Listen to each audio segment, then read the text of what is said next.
If you're a meat lover, have you ever considered not eating it at all? Well, we have a special guest on our show that says the key is to make sure you're getting all the right nutrients you need. We have best-selling author here, Nancy Addison. Thank you so very much for joining us. You do have a radio show, you're a chef, and you've written books. How you doing? Oh, I am doing great, and I'm so happy to be here, and I love San Antonio. I love coming down here and visiting, and I know a lot of people try to give up meat for Lent, and they think just because they're giving up creature foods that, that means dairy and eggs and fish and chicken, that they're eating healthier, but they may be eating processed foods or fast foods, and so I've been a plant-based eater for 29 years, and so that's why I wrote my books on how to really reverse disease like heart disease, diabetes, cancer, things like that are all reversed with a plant-based diet. Wow, so tell us a little more. I mean, I love to eat meat, but I also love vegetables, and I truly cannot imagine my life without red meat. So what do you think could help me? I know you have books, I could probably read your books, but how do you get started on just maybe more relying on your veggies rather than that meat? Right. Well, most people don't want to be 100% vegetarian, but I do help them with my books, show how to add more plant-based foods to their diet. And sometimes people don't know how to get enough protein.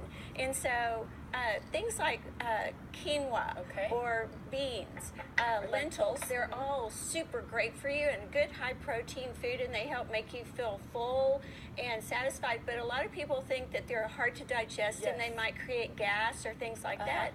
So in my books, they're half recipes, and they walk you through the steps on, for instance, how to remove the enzyme inhibitors in things like seeds and beans and lentils so that they're more easily digestible. So one of the things you can do is you can actually pour water in your lentils or your beans or your quinoa or anything like that and let them soak until they sprout.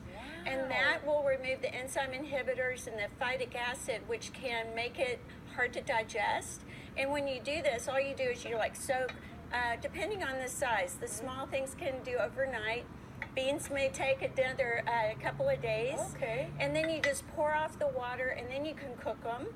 And it's really an extremely economical way to eat, and you can buy beans very inexpensively and store them for long periods of time if you put them in a cold, dark, sealed container for a while.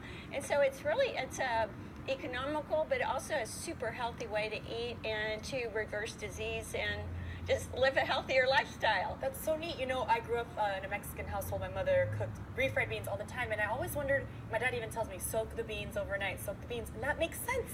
Yes. Getting that healthier digestive way to get them down your system. I love it. And I also know, one of your books, Diabetes and Your Diet, so the way you're eating, if you eat more vegetables, could really help you if you're diabetic, right? Oh, absolutely. And so much of it is the fiber, and meat, animal products don't have any fiber in it, and so fruits and vegetables have this amazing amount of fiber, which really is an integral part of reversing disease and being healthy. Wow, well, I'm excited. I want to read your books because I'm all about trying to eat better all the time, and also I feel like you could still eat just as delicious as if you're eating meat with veggies. So tell us a little bit about how we can find your books. I know you have them on Amazon. Yes, you can actually go to my author page, Nancy Addison Author, and find my 5 cookbooks. And so how to be a healthy vegetarian, diabetes in your diet, lose weight, get healthy, and never be on a diet again, and then raising healthy children. And then I co-authored a book called Alive in Cooking.